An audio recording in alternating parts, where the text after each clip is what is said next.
Never before have there been so many of us. Never before has the world been so much in motion, and the global dream of prosperity and a better future so pervasive. Never before has there been so much need for space. We're living in this period of extreme urbanization right now, particularly when you see what's happening in Latin America, in Africa, in India.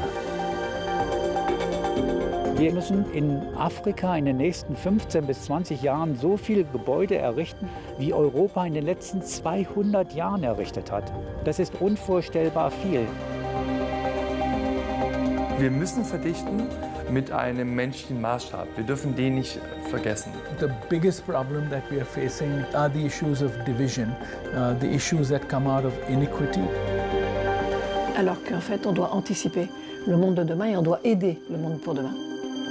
Architects, urban planners, and engineers around the world are looking for answers to some of the most pressing questions of our time. How can we, as citizens of our planet, live together happily in the future? Where is there room for the future anyway?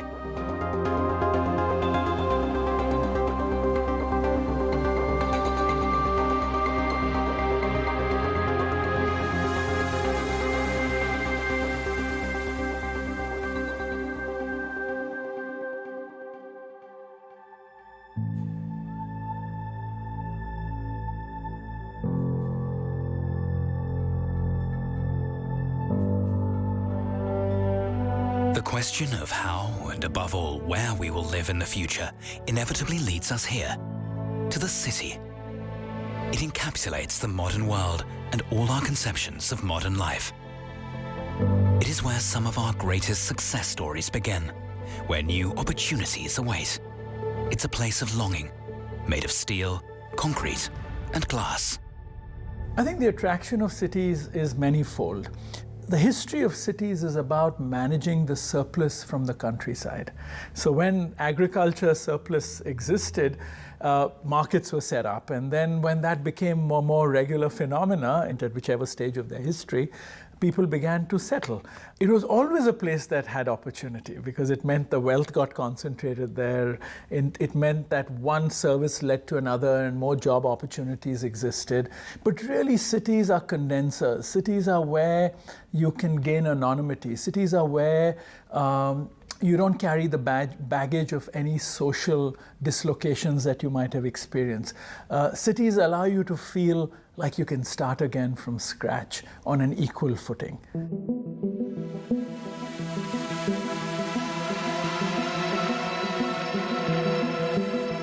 The lights of the city, they draw us in from far and wide.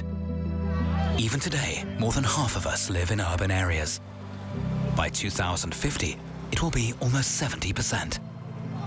Every year, the global population grows by 80 million people.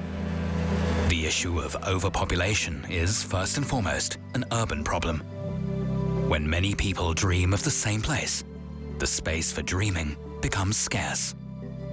Every condenser has an upper limit of how much it can actually produce productively, both in terms of societal cultures, but also in terms of economy and all of that. We were taught by our teachers that there's nothing like a city being too big. That just wasn't a problem. Cities got bigger, they would have more facilities, they would do more things, etc. But now, suddenly 3 decades later, I come to teach here, and what I'm telling my students is cities have an upper limit.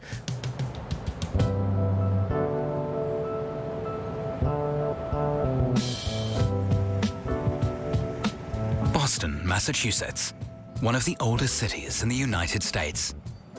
It is considered an attractive place to live, partly thanks to its proximity to some of the country's most prestigious universities. One of these is Harvard. At the Harvard Graduate School of Design, the Indian architect and urban planning expert Rahul Mehrotra teaches about the future of cities. Born in Mumbai, the challenges of metropolitan life have been at the front of his mind since his early childhood. cities are no longer monofunctional. It's not just a port town. There are 10 things that happen simultaneously. In a globalized world, there are 100 things that happen simultaneously in a city. So the city becomes incredibly complicated in terms of the aspirations that it's trying to respond to. And therefore, design becomes even more critical because those contestations mean you have to resolve them, and space can be a very important aspect in terms of resolving these. Yet urban densification in the modern era has traditionally looked like this. Countless high-rise residential buildings packed into a very small geographical space. It's the classic image of urbanization in Asia's megacities. But in the United States, many cities are growing outwards, covering ever more land. The fact that urban space is growing primarily in these two ways results from two technologies. The first is the elevator. It has enabled us to live at previously undreamed of heights. The other is the car. It is precisely these technologies that many architects today see as a major problem.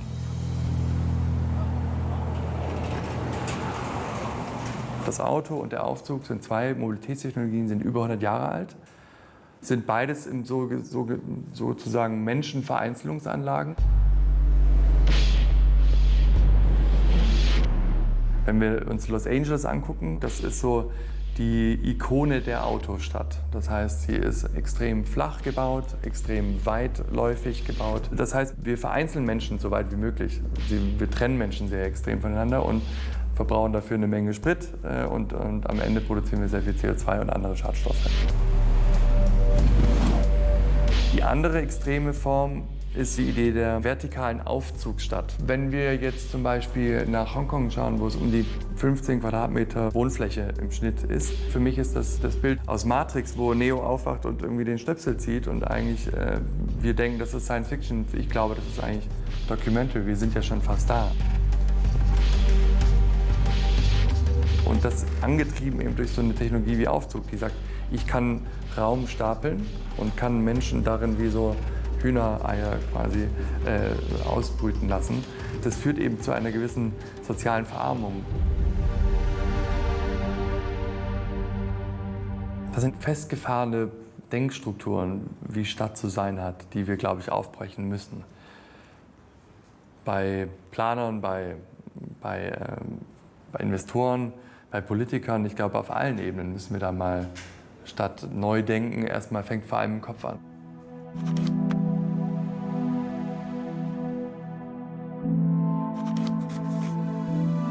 Max Schwetala, an architect from Berlin, has numerous visions of what the city of the future could look like. His designs have names like Babeltown.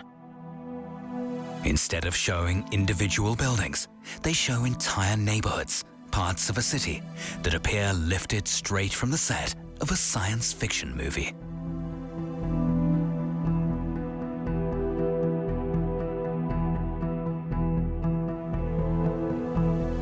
That's how futuristic his designs seem to be. They ask what the city of the future might look like if we dispensed of conventional forms of mobility, like the car and the traditional elevator.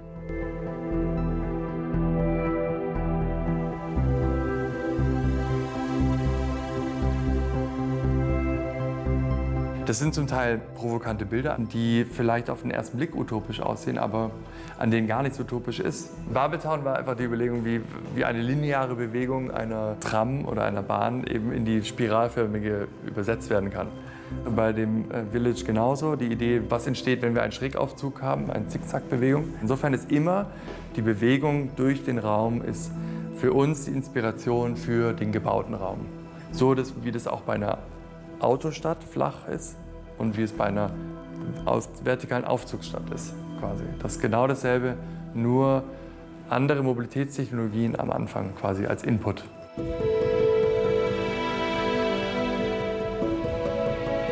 Schwetala's current concept was also based on this principle. He calls it the urban shelf, a neighborhood complex in which there are no cars taking up valuable space, but where people move from place to place with the help of so-called micro-mobility solutions, which are extremely flexible.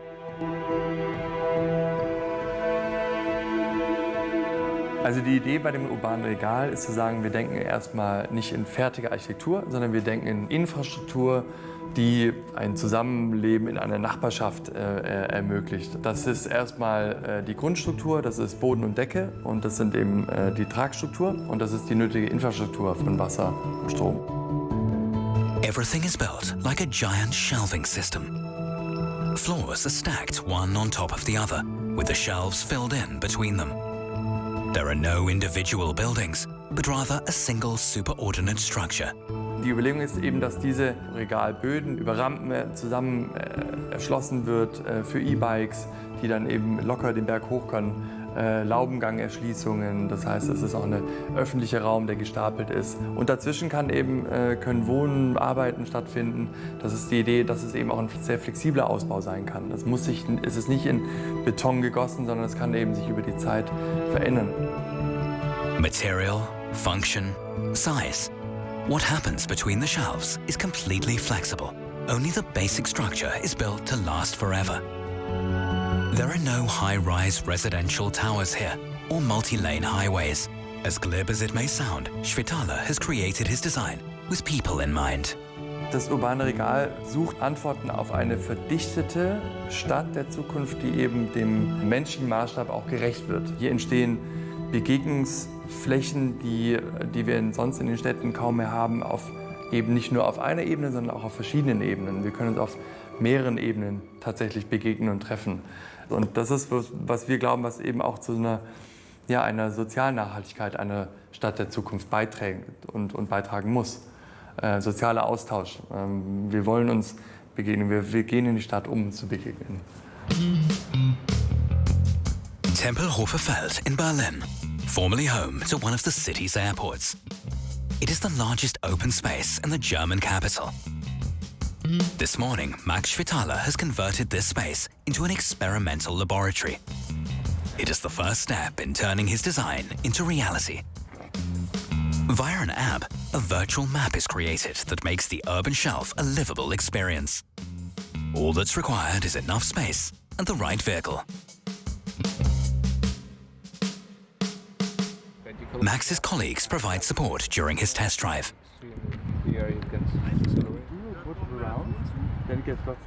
Jetzt siehst du quasi hier den Pfad, den du jetzt anfahren kannst. Du siehst teilweise auch ein paar quasi Nachbarschaft oder Gebäude angedeutet, also Wände, die man nicht durchfahren kann sozusagen, aber der Pfad ist vor allem, worum es geht, den man dann abfahren kann, hier in Blau dargestellt. Wenn wir jetzt die virtuellen Entwürfe aus dem Computer hier mal quasi drauf projizieren auf die Fläche, dann können wir quasi am eigenen Leib erfahren, im wahrsten Sinne des Wortes mit dem Fahrrad erfahren, wie sich das anfühlt, da durchzufahren durch diese Nachbarschaften und kann dann merken, oh, hier sind die Kurven vielleicht etwas zu eng oder es ist vielleicht irgendwie zu lange gerade und deswegen auch vielleicht ein bisschen langweilig. Da können wir die Entwürfe nicht vielleicht nochmal anpassen und auch abändern nach der Erfahrung, die wir draußen gesammelt haben. Every day, Svitala sees how the need for alternative forms of urban mobility is becoming increasingly urgent. Parts of the heavily congested Leipziger Straße in Berlin have recently seen a speed limit imposed due to rising levels of air pollution. Klar, wir haben nicht die Probleme, die wir in Mexico City im Stau sehen oder in Indien in den Entwicklungsgebieten und diesen Megacities dort, die haben wir natürlich hier bei weitem nicht. Dennoch merkt man auch hier Feinstaubbelastung, wie können wir Autos aus der Stadt rausbekommen, wie können wir neu nachverdichten, wir brauchen bezahlbaren Wohnraum. Also es gibt für uns auch genug Aufgaben noch hier im europäischen Kontext. Svitala's architecture studio often works together with companies from the mobility sector itself. These include car manufacturers and elevator builders such as Audi and Schindler. The industry has long recognized that it can only remain sustainable by providing new solutions.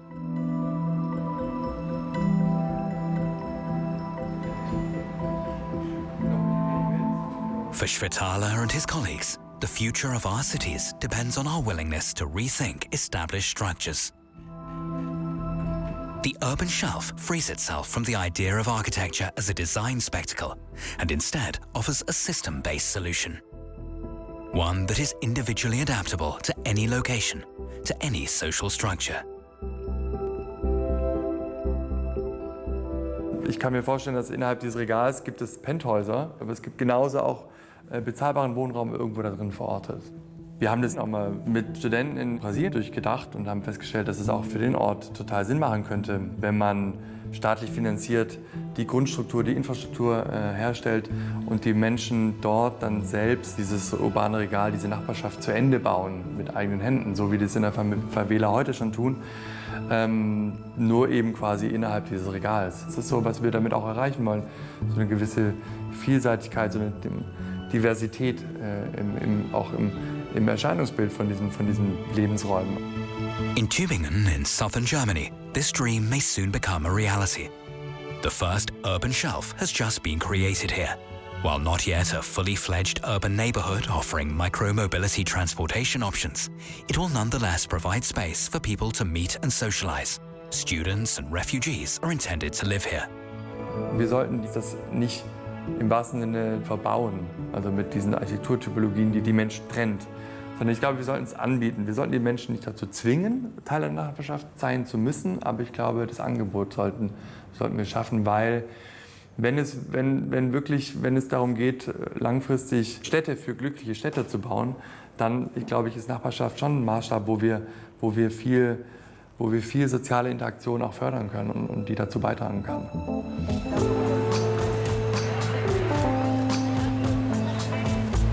No matter how rapidly they grow, our cities must continue to be places of social interaction.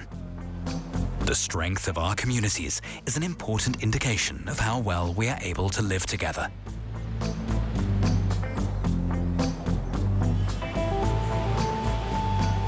The form of the city, the space that we make and we occupy, is critical to fostering the notion of the city as a condenser. The place where there are social interactions that give rise to innovation, and then they give rise to creativity, and they construct and manufacture culture, and the arts come out of it, films come out of it, which is what you and me and all of us thrive on. And again, here architecture can play a big role, or it's creating conditions where there's more polarity. Build a wall, do this, keep people out. There's a polarity, and that polarization process is accelerated. Seen from a distance, the city skyline is full of promise. But the closer we look, the more it reveals a quite different reality. The centers of our cities have long ceased to be places of community.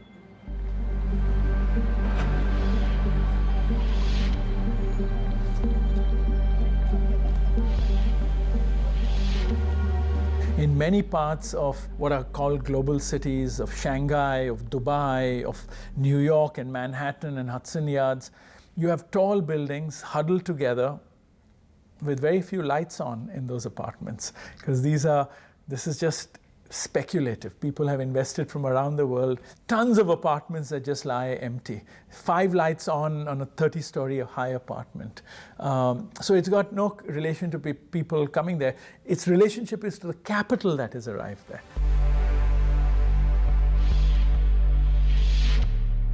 What this does is 2 things. One is that it creates a hyper importance for architecture. The materiality of these buildings are materials that can be deployed very quickly. This dry construction, it's metal cladding, it's glass, which can go up very quickly, because the more quickly the building can go up, the more quickly capital can realize its value. And then the other thing it does is it creates inequity, because then marginalizes a lot of people, because this capital then occupies usually prime space in the city, which has got the best services, which has got where the jobs are. Then you have a complete disjuncture between working and living, and you have massive inequities that play themselves out just spatially, because the poor just get fled to the edges of the city, for example.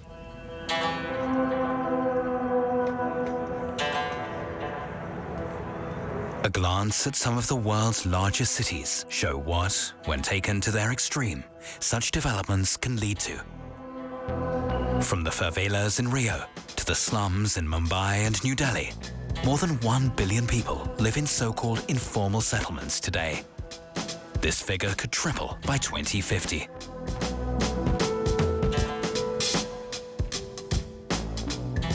How cities grapple with this is going to be a challenge because cities are about people living together and working cooperatively.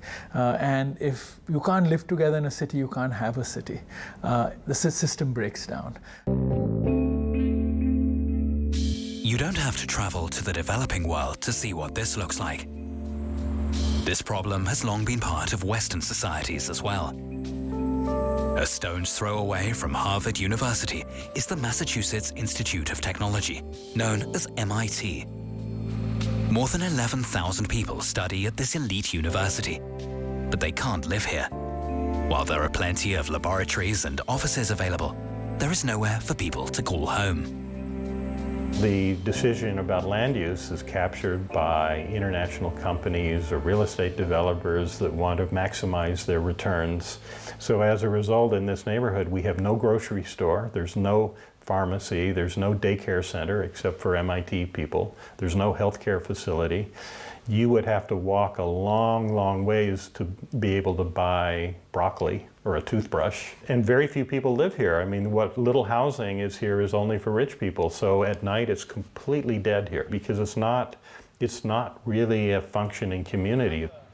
It's not that urban planners don't care about these issues, but that they don't really have the tools to have an impact on them. Now, researchers at the MIT Media Lab are building these tools. The study group City Science is looking for ways to make towns and communities more livable for their inhabitants through the use of new technology.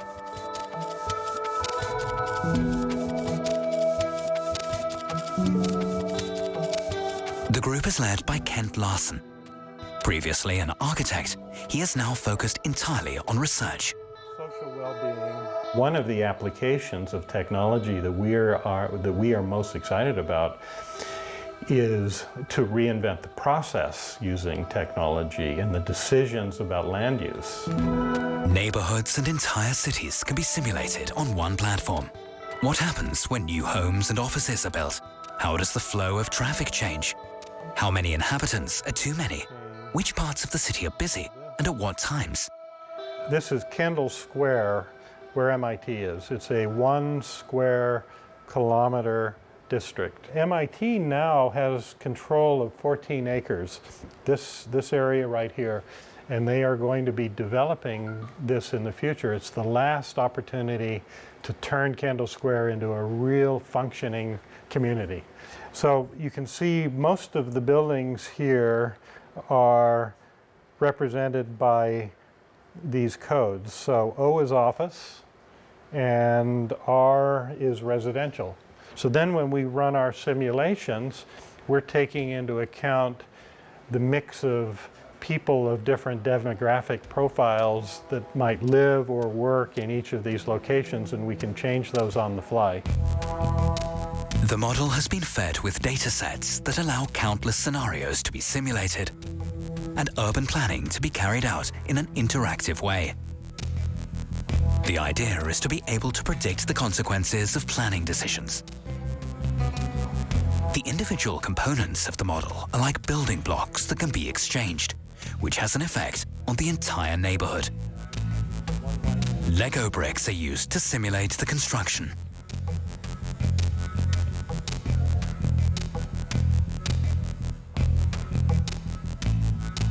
With this kind of tool, you can have lay people on the one hand who live and work in the community be involved in an interactive way in the process, and you can have the mayor and the staff and the civic leaders be involved in the process. So we think of it as a democratization of design, of putting very powerful tools that are currently only available to experts in the hands of non-experts to engage them in the process.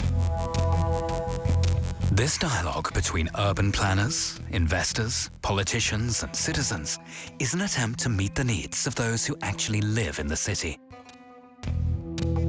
The first projects are already underway. We're working in Hamburg. We used a tool just like this to help them address housing for the refugees. We're working in Helsinki to help them redesign the campus at Aalto University. This model over here is a street in Shanghai near Tongji University. Eventually what we'd like to do is to turn this into an open source platform that anybody could use. I'd like to see it in hundreds or thousands of cities all over the world. You can move it up just a little bit more. This is office, bar is residential, you can see parks. In this case, the other thing is that we had cameras in the street here. It's really critical that urban design, urban planning become more agile, more adaptable in the future. The notion that you can create a master plan that gets passed by a city and that's valid for 10 or 20 years when technology and economic systems and social patterns are changing so rapidly. I mean, it's just an invalid concept. The old ways will never be fast enough. On its mission to improve city life, the City Science Group is interested in more than just urban planning. Another innovation of theirs, robotic interiors, was also developed at MIT. The scientists are working to answer a specific challenge. How flexible can a single room be?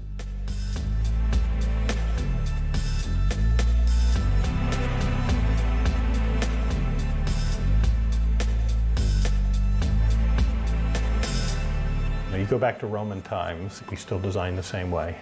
The idea is that a space is basically for a single function.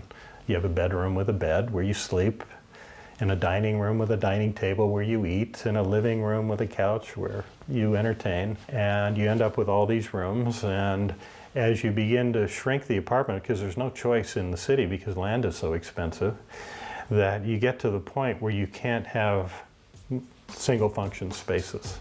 It's just impossible. For years, the students have been working to develop a solution, even breathing new life into office furniture. Their initial prototypes already show that a single room contains a whole lot of space.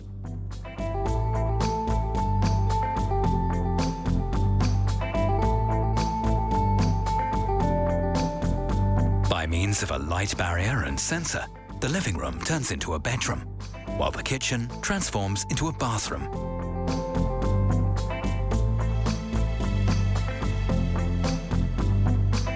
A dining table suddenly appears where a desk had been standing. And now the research project has turned into a commercial startup. It's called Ori Living, from origami, and it has already raised over $20 million in investment capital.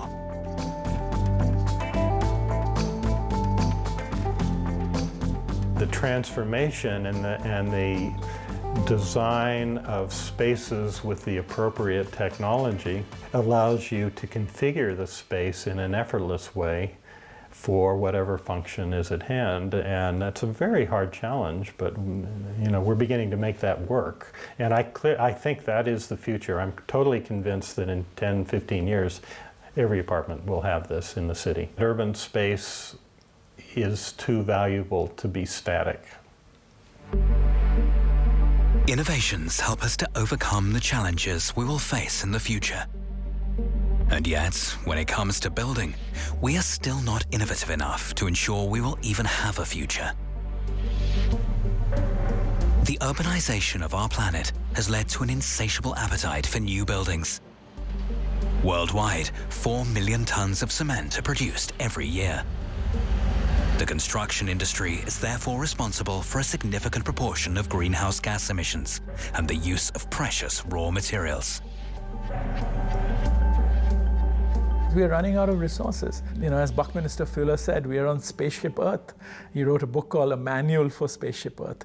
And what he meant by that is it's got finite resources. As Gandhi said, you know, this planet is enough for our needs, but not for our greed. And I think we've moved into becoming too greedy.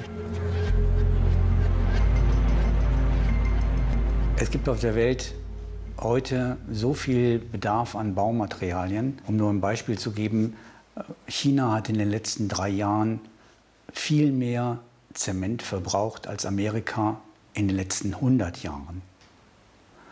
Wir verbrauchen die Ressourcen viel schneller, als sie nachwachsen können. Das gilt sogar für Sand. Es wächst weniger Sand durch Erosion nach, als die Menschheit verbraucht. Sand is needed to make cement, which is why it is so precious for the construction industry. That it could ever run out is hard to imagine. After all, about 1/6 of the planet's land surface consists of sandy deserts. But this type of sand is unsuitable for construction. Für Zementbeton braucht man einen Sand, der sich ineinander verhakt. Und diese Verhakung erfolgt bei Wüstensand nicht. Und deswegen kann man Wüstensand nicht nutzen. Und deswegen ist zum Beispiel Doha eine Stadt in der Wüste, die mit importiertem Sand gebaut werden muss. Katar hat im letzten Jahr für $6 Milliarden Sand importiert in die Wüste. The effects of this multi-billion sand trade are disastrous. The need for building materials is so great that sand is being sourced illegally. Beaches are disappearing. Riverbeds are being dredged so much that their flow rate is changing. All so that newer and ever more ambitious building projects can be realized in the world's major cities.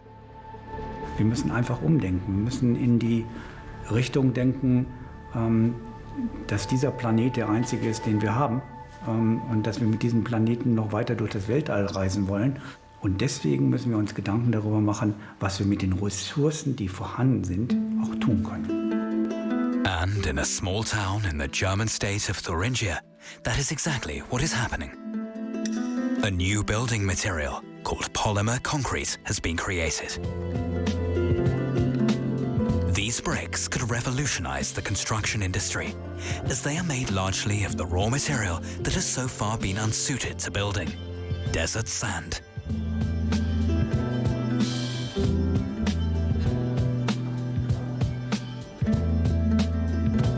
Gunther Plötner and Gerhard Durst are the inventors of this miracle substance. Together, they founded the company Polycare. Das sieht schon ganz anders aus. Ja. In jedem Sand ist Staubanteil drin. Und wir brauchen diesen Staubanteil, den wollen wir raushaben. Wenn ich den jetzt so fallen lasse, siehst du, wie der staubt? Ja. Den Staub können wir gar nicht gebrauchen. The past few years of research have made the two men something of sand experts. They know exactly which weight and size of grain are required for their specific purposes. Their time in the laboratory is spent perfecting the formula of their building material. Der Sand wird in die Maschine hineingesaugt. Aus dem Fass kommt Polyesterharz, das ist eine Flüssigkeit. Das beides wird miteinander vermischt. Und diese Mischung kommt vorne in Richtung eines Ausgangsrohrs aus der Maschine. Im letzten Moment setzen wir noch einen Härter hinzu. Das ist praktisch wie beim Kuchenbacken, das Backpulver, das man der Kuchenmischung zugibt, und dann geht der Kuchen auf. The polyester resin that is added to the sand is a plastic, yet has similar properties to tree resin.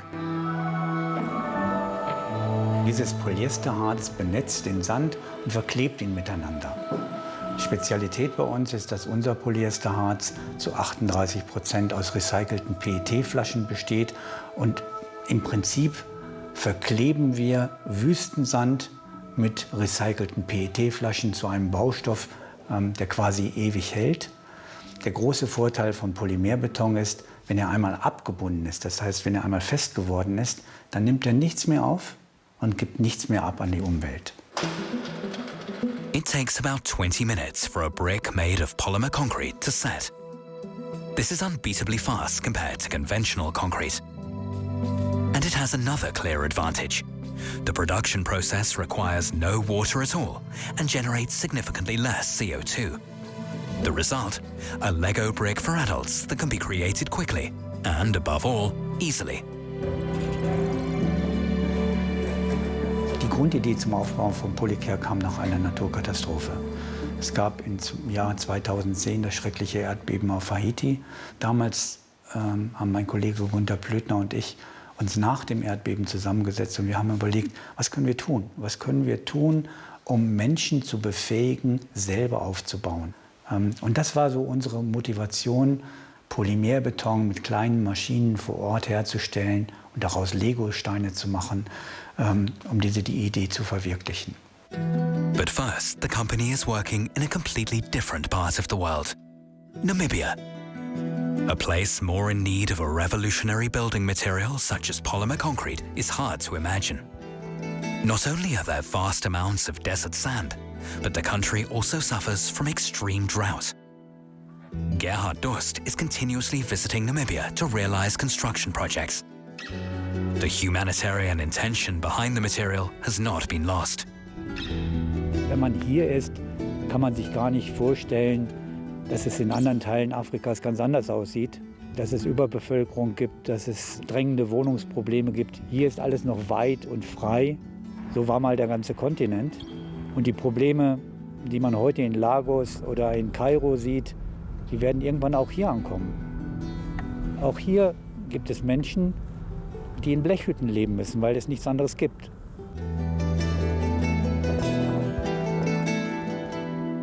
In a small village in the middle of the Mount Echo Nature Reserve, the latest construction site is located. Here, a church is to be built entirely from polymer concrete. Except for the site manager, the workers are unskilled, because the construction itself does not require any specialist training. Dieser Stein hat oben unten genau die Öffnungen, wie sie auf den Köpfen sind. Und deswegen steckt man dann drauf und dann passt es. Wir alle haben als Kinder mit Lego gebaut und ich glaube, deswegen ist das Prinzip für jedermann ganz schnell verständlich. Wenn Kinder damit bauen können, warum sollen das Erwachsene nicht auch können? The exact number of bricks that will be needed for a building is calculated in advance. This helps reduce the amount of construction waste. I believe this one is a little bit too high. Not only that, the plug-in system requires neither mortar nor any other binding agents. Damit diese Wände dann am Ende wirklich auch stabil verankert sind, werden sie über diese Gewindeschrauben miteinander verschraubt.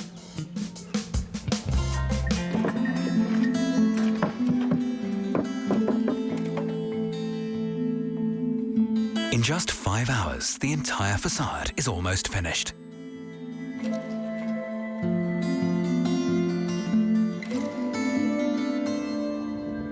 Miriam Shikudula is the good soul of this project. Miriam tells us that the community is only getting a new church at all because of the donations of tourists from Germany and America. Their current church is merely a shipping container with door and windows.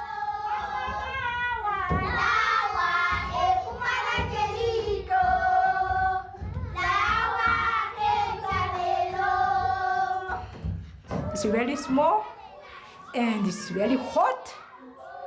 And when it is cold, it's very cold. There's many people, some they stay outside, we open there, and some people stay outside there. I see the church is very important because if somebody gets sick or have any problem, they will come to church asking for the prayer. Yeah, and they pray for them.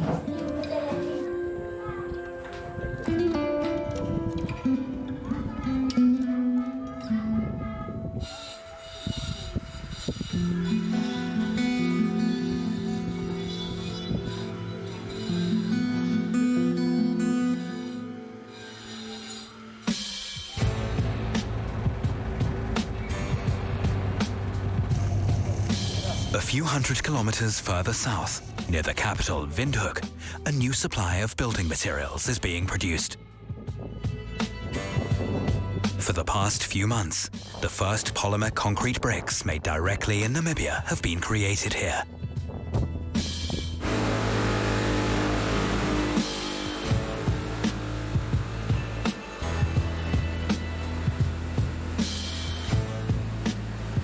Das ist Polycare Namibia, die erste Produktionsstätte außerhalb von Deutschland. Ein neues Team, 15 Frauen, 15 Männern aus dem Slum nebenan. Und wir produzieren seit Februar hier und produzieren im Prinzip jeden Tag ein Haus.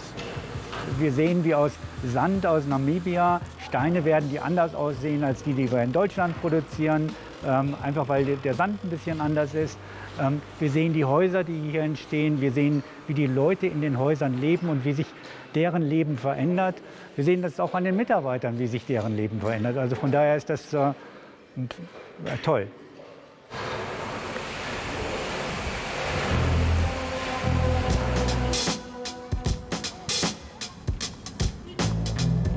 The shantytowns on the outskirts of Windhoek. More than a third of the Namibian people is said to live in such makeshift settlements. And yet, a house made by Polycare has already been built here. Previously a model house presented to the Namibian government, the company has since donated it to the Philip family. Before that, their living conditions were quite different.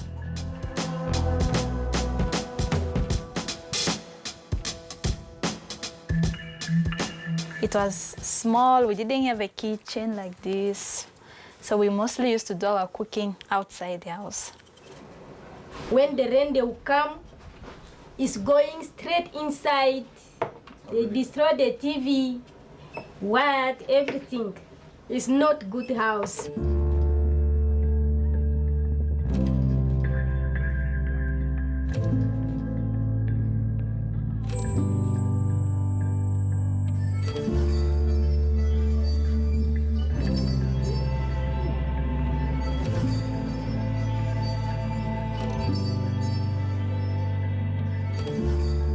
Everyone just is dying to have a proper house. As you were coming, you could have seen on the road that most of the houses here are just made of iron, these iron houses. So they all want to have proper house, a decent place to put their head, and yeah, a place where they can call a home. With the help of government and private funding, Polycare wants to offer many more people the chance to live in homes like this. Their initiative is finally off the ground, and it's now high time to scale up their building plans. Im Moment ist die Bauindustrie konzentriert auf den Markt, der sich teures Bauen leisten kann. Das ist aber sträflich. Weltweit haben wir heute, ich denke mal in 200 Ländern der Welt, Probleme, den Bedarf im sozialen Wohnungsbau zu decken. Und wenn man das nicht löst, werden unsere Probleme immer größer.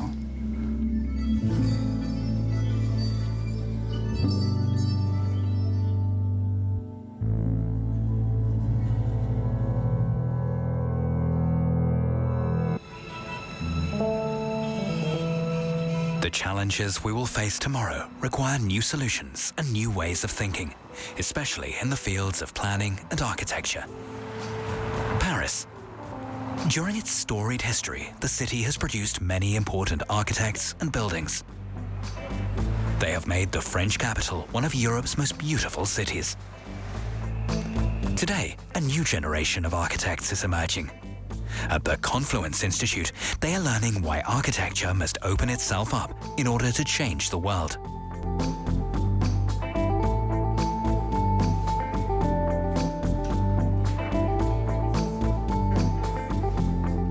Quand on fait de l'architecture, on doit penser à la philosophie, on doit penser à la politique, on doit convoquer l'économie, on doit convoquer la sociologie, la géologie, la géographie. Tout arrive dans la question, dans le problème qui nous est posé. Et il faut, à partir de ça, réussir à faire une proposition. L'architecture est une discipline, une culture qui absorbe, qui transforme. Pour faire une proposition, chaque personne qui aura fait ses études est capable de faire une proposition différente, mais aura dû faire la synthèse de toutes ces disciplines dans la question qui lui est posée pour être capable d'agir. Et c'est ça que je veux mettre en avant dans les études d'architecture, parce que c'est ça la capacité et quelque part la beauté ou la capacité des gens qui ont fait des études d'architecture pour pouvoir agir dans le monde. Odile Deck has taught at various architecture schools and universities. But she often found the way architecture was taught too rigid, too conservative, too theoretical. So she decided to found her own school of architecture and pursue the questions that interested her. What is the role of the architect and of architecture today? And how can they solve the challenges of the future? Aujourd'hui, il y a des architectes qui font des recherches sur les datas. En fait, ils vont prendre les datas de lieux ou de l'environnement ou de la ville et être capables de définir ce dont les gens ont besoin, ce que les gens veulent et ce dont le client a besoin, sans même se préoccuper d'avoir été voir ces personnes. En fait, l'humain a disparu, l'humain est devenu transparent. Et c'est ce que je regrette le plus. Et c'est pour ça que je pense, depuis le début que j'ai créé cette école, qu'il faut aussi ramener des valeurs humanistes à l'intérieur des écoles d'architecture et faire en sorte que l'on pense que quand on fait un bâtiment, quand on fait un projet, quand on travaille pour quelqu'un, il faut se préoccuper de la personne et comprendre ses désirs. Et ces désirs sont les bases de notre travail. Et c'est quelque chose dont on parle peu dans les écoles d'architecture. How these wishes can be incorporated into architecture as directly as possible is the subject of Joséphine Borrat's master's thesis. Her concept allows the shape of a building to be determined by the brainwaves of its inhabitants.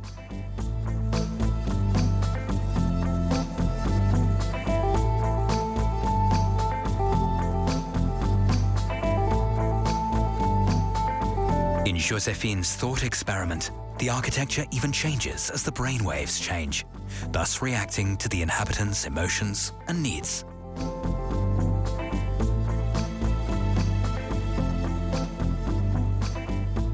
L'idée, c'est de dire que maintenant que le corps et l'architecture partagent un espèce d'ADN commun technologique, comment est-ce qu'on peut repenser la façon dont on va construire et dont on va vivre dans ces bâtiments demain? Using a 3D printer, the geometric shapes created by the brainwaves are translated into real models. Le processus marche. On peut récolter les ondes cérébrales et les retranscrire en géométrie. Après, je ne suis pas du tout en train de dire que je suis capable d'interpréter ces ondes cérébrales et de dire que parce que j'ai tant de données et qu'elles sont à telle valeur, ça veut dire que tu penses ça ou que tu ressens ça. Mais on peut avoir des indications de sensations, de sentiments ou de ressentis.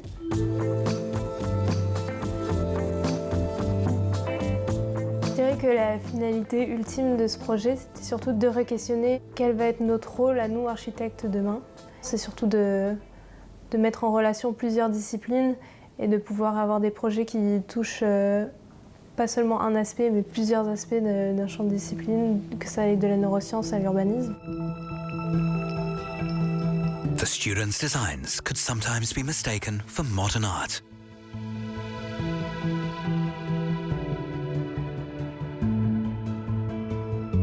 The young architects experiment, dream, find unusual perspectives. Often it seems less about the feasibility of a design than about the idea behind it. What would it be like to live on the moon?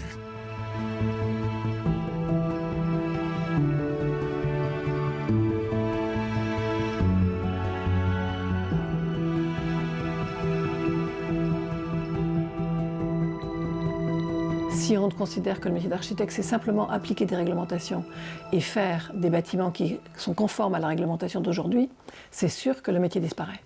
Alors qu'en fait, si on considère que l'architecte, ou les gens qui ont étudié l'architecture, ce que je préfère dire, parce que ce n'est pas forcément à la fin des architectes, que les gens qui ont étudié l'architecture ont une vision sur le monde, ont une façon de penser le monde et sont capables d'agir dans ce monde et le penser en l'anticipant, eh bien, on aura à nouveau la possibilité d'enseigner l'architecture. Et l'architecture aura un rôle à jouer dans le monde.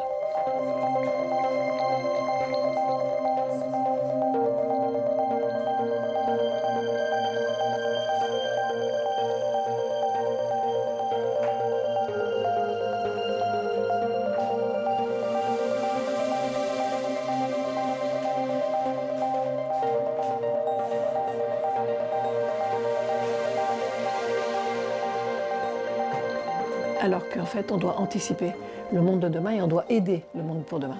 Et c'est pour ça que je dis toujours dans mes conférences que j'envie les étudiants d'aujourd'hui, parce que les étudiants d'aujourd'hui qui sont nés, parce que maintenant j'en ai, qui sont nés uniquement au XXIe siècle, En fait, ils ont un siècle entier à inventer. Et ça, c'est fantastique.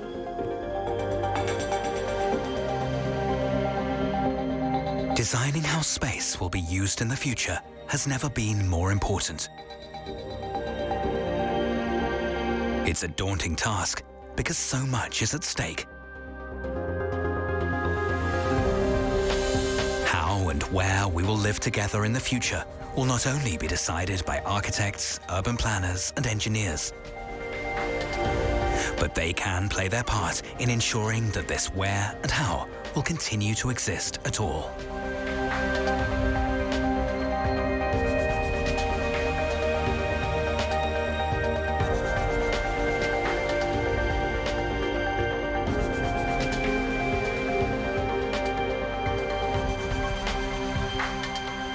I think those problems come to us with every project, but we choose not to see them.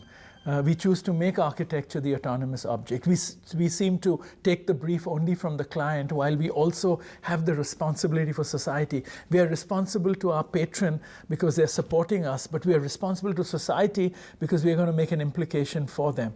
So we have to expand our ambition as architects, to expand the agenda, be clever about it, and be respectful and honest about it. And I think pedagogy has to do this. We have to teach young architects this, and we have to demonstrate this. And we have to talk much more about it. That's a very good way to begin.